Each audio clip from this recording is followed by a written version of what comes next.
નમસ્કાર દર્શક મિત્રો, ચક્રવાત ન્યૂઝમાં આપ સૌનું સ્વાગત છે.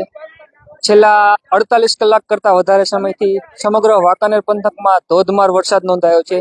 એટલે છેલ્લા 24 કલાક અને વાત કરીએ તો વાંકાનેર વિસ્તારમાં 12 ઇંચ કરતા વધારે અને ટોટલ રવિવારે 11 વાગ્યાથી અત્યાર સુધીમાં વરસાદની વાત કરીએ તો 24 ઇંચથી 30 ઇંચની વચ્ચે વાંકાનેર વિસ્તારમાં ધોધમાર વરસાદ નોંધાયો છે.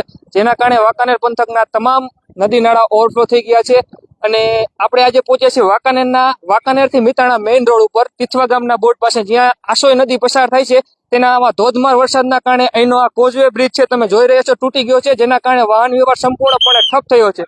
અને હાલ પોલીસ તંત્ર દ્વારા પણ અહીં માણસોને અવર જવરની રોકવામાં આવે છે અને સાથોસાથ વાહન ચાલકોને પણ અન્ય રસ્તેથી પસાર થવા માટે સૂચના આપવામાં આવી રહી છે. હાલ તમે જોઈ રહ્યા છો આસોઈ નદીમાં બે કાંઠે આસોઈ નદી પસાર થઈ રહી છે. અને આ સાથે જ કાલની વાત કરીએ તો આ તમે જે લાઈવ દ્રશ્યો આ બાજુ તમે જોશો તો ટીસી પાસે આ ટીસી અડધું, એટલે કે લાઇટના જે તાર તમે જોઈ રહ્યા છે, અડધા સુધી પાણી અહીં પહોંચી ગયું હતું.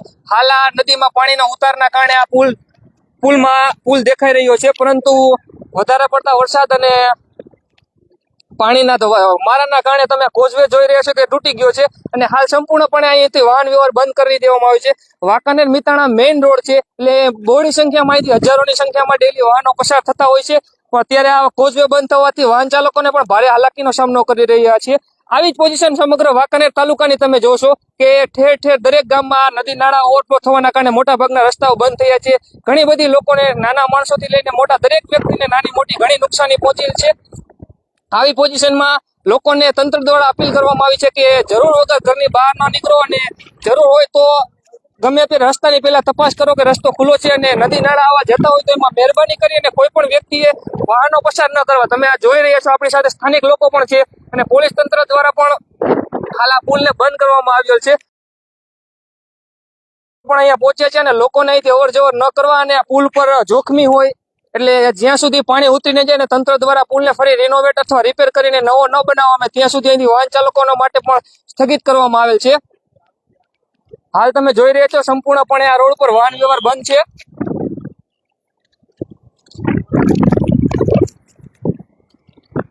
નદીમાં પાણી પણ તમે જોઈ રહ્યા છો.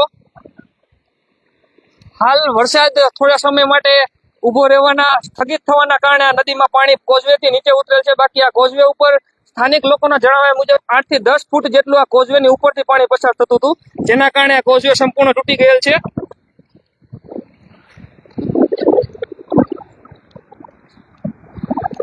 તમે લાઈવ દ્રશ્યો જોઈ રહ્યા છો. એટલે તમામ વાહન ચાલકોને પણ અપીલ કરવામાં આવે છે કે વાંકાનેરથી મિતાણા મુખ્ય રોડ ઉપર જતા હોય તો આ જગ્યાએથી ન પસાર થવું અને અન્ય જગ્યાએ કોઈ ડાયવર્ઝન વાળા રૂટ પર પસાર થવું.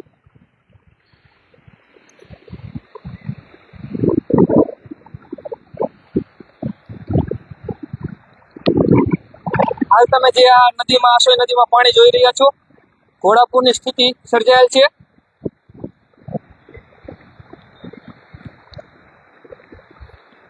આગળની તરફ જોઈશો કે આગળથી પોલીસ વિભાગ દ્વારા રોડની વાલાસણ પીપળિયા થઈને પસાર થતા વાહન ચાલકોને ત્યાંથી સ્થગિત કરી અને અન્ય રૂટ પર ડાયવર્ટ કરવામાં આવી રહ્યા છે.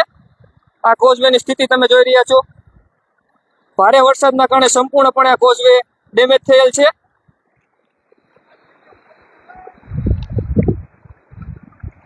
હાલ ઘણા લોકો બેજવાબદારી પૂર્વક અહીંથી વાહન પસારો કરવાનો પ્રયાસ કરી રહ્યા છે, પરંતુ એ જોખમી સવારી ન કરવા તંત્ર દ્વારા પણ અપીલ કરવામાં આવેલ છે.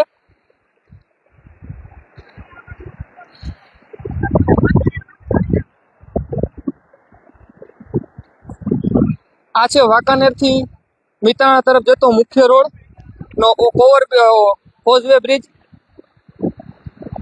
જે તીથવા ગામનું બોર્ડ છે ત્યાંથી પસાર થતી આસોઈ નદી પર બનાવવામાં આવેલ કોઝવે ભારે વરસાદના કારણે તૂટી જવાથી વાહન વ્યવહાર સંપૂર્ણ બંધ છે.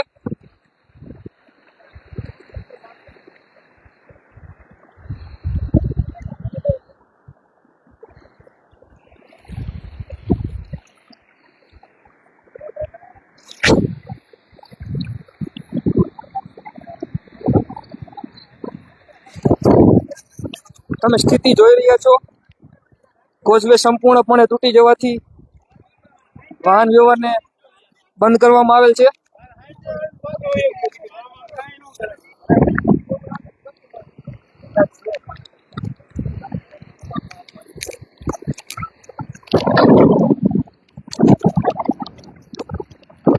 આપણી સાથે અહીંના સ્થાનિક વેપારી અને તિથવા ગામના નાગરિકો જોડાય છે. તો આસોઈ નદીમાં જે ઘોડાપુર આવ્યો કેવી સ્થિતિ હતી જે કાલ રાતથી અત્યાર સુધી?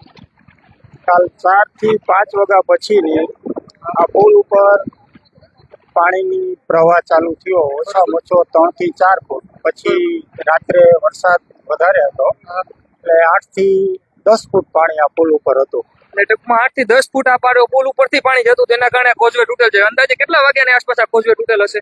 આ રાત્રે 11 સાડા 11 વાગ્યા લગી હું અહીંયા હતો. બરોબર. થી પછી જે વરસાદ વધારે પડ્યો પછી આ કોઝવે ટૂંકમાં મધ્યરાત્રિના જે આ પુલ ઉપર 8 થી 10 ફૂટ જેટલું પાણી જવાના કારણે આ કોઝવે તૂટેલ છે અને હાલ ત્યારથી ટ્રાફિક વ્યવહાર સંપૂર્ણપણે બંધ છે. કાલ 5 વાગ્યાથી ટ્રાફિક વ્યવહાર બંધ છે દિવસના. અને રાત્રે બંને બાજુના રસ્તા ક્લોઝ કરેલ હતા પોલીસ ડિપાર્ટમેન્ટથી અને અમારા ગામના સરપંચ સ્થાનિક માણસોએ રસ્તા બંધ કરેલ અને વાહન વ્યવહાર ઠપ છે. અમારી એવી ડિમાન્ડ છે કે આ બાજુના વાંકાનેર તાલુકાની 2 લાખની વસ્તી છે, એમાંથી 35 થી 40 હજારની વસ્તી આ રોડ ઉપરથી પસાર થાય છે. મોટા મોટા ગામ તીથવા, પીપળિયા, વાલાસણ, અણીટીંબા અને મેન સ્ટેટ હાઈવે છે. તો વહીવટી તંત્ર અને સ્થાનિક તંત્રને એવી અપીલ છે કે આ કોઝવેનું જેમ બને તેમ રિપેરિંગ કામ નહીં પણ નવો જ પુલ આપે અને 2 થી 3 મીટરની હાઈટ લે એટલે આ જે વર્ષો જૂનો પ્રશ્ન છે એનો સોર્ટ આઉટ થઈ જાય. એટલે ટૂંકમાં દર ચોમાસાની પરિસ્થિતિમાં આ પુલ ઉપરથી પાણી પસાર થતું એના કારણે વાહન વ્યવહાર ઠપ થઈ જતો હતો. તો ટૂંકમાં આ માઇનોર બ્રિજની જગ્યાએ માઇનોર બ્રિજ બનાવવાની માંગ છે તમારી કે એના કારણે પ્રશ્ન સોલ્વ થઈ જાય.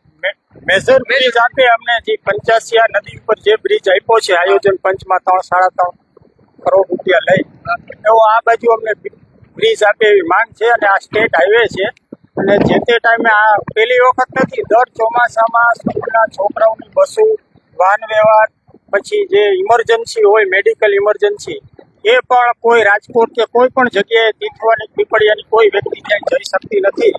એટલે અમારી એવી ડિમાન્ડ છે બધાની, સ્થાનિક માણસોની ને આ ગ્રામ્ય વિસ્તારના બધા પબ્લિકની, કે અમને આ મોટો બ્રિજ કલેક્ટર સાહેબ, ડીએમ સાહેબ આયોજનમાં લઈને અને આપે. બરોબર. તો આ ટૂંકમાં જે છેલ્લા 24-48 કલાકથી આ પંથકમાં વરસાદ છે, કેવી આ પંથકની સ્થિતિ કેવી છે ને કેવું ખેડૂતોને અને અન્ય લોકોને નુકસાન પહોંચ્યું હશે? ખેડૂતોનું નુકસાન તો ઘણું બધું છે કે જે મોટો પાક હતો અને પવન અને વરસાદ સાથે બંને સાથે હતું એમાં 80 થી 90% જે મોટા કપાસ હતા એ બધાય તો લગભગ ઘણી બધી એમાં નુકસાની છે. બરોબર. ટૂંકમાં હાલ આ રસ્તા કોઈ એવા બંધ હોય અને એના કારણે ખેડૂતોને નુકસાન થયું કે કોઈ પંથક સંપર્ક વિહોણું એવું કોઈ કામ કરવું તીથવા પોતે જ છે, બંને બાજુ જડેશ્વર સાઈડ રસ્તો બંધ છે, અહીંયા કોઝવે નાના બનાવ્યા છે, હમણાં પણ બનાવ્યું. આ એક રોડ તૂટેલો છે. તીથવા, પીપળિયા ગામને વાંકાનેર કે મોટા કોઈ સિટી મેડિકલ ઇમરજન્સી કે કોઈ પણ એવું હોય એના માટેનો દરેક રસ્તા ક્લોઝ છે, ખાલી ગામ પૂરતા ચાલુ છે. એટલે બરોબર તમે દર્શક મિત્રો જોયું કે આ વિસ્તારમાં વધારે પડતા વરસાદના કારણે સંપૂર્ણ આજુબાજુના તમામ ગામો સંપર્ક વિહોણા થયા છે અને આ પુલ પણ બંધ થયો છે. એટલે કે ખેડૂતો અને સરકારી તંત્ર તમે કહો કે દરેક વ્યક્તિ, નાનાથી મોટા દરેક વ્યક્તિને ઘણી બધી નુકસાની પહોંચી છે. હાલ તમે આ દ્રશ્યો જોયા કે કોઈ પણ વાહન ચાલકો જે મીતાણા રોડ ઉપરથી પસાર થતા હોય તેઓ અન્ય જગ્યાએથી પસાર થવા, કારણ કે આ કોઝવે તૂટેલ છે, વાહન વ્યવહાર સંપૂર્ણ ઠપ છે, અન્ય જગ્યાએથી પસાર થવા તંત્ર દ્વારા અપીલ કરવામાં આવેલ છે.